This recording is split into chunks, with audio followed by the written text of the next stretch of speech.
Hello everyone, now I'll introduce you the auto calculation packages for the carotid.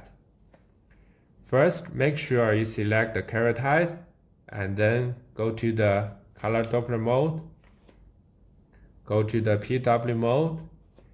Make sure you set auto calculation for the PW and make sure you select the auto calculation parameters like diameter, heart rate.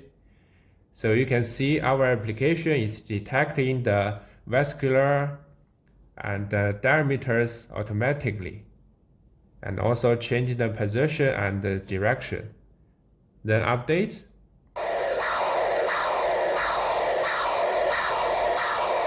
You can get a very strong spectrum and also the volume flow automatically.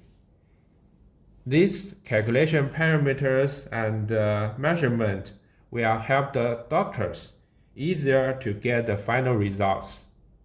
Thanks.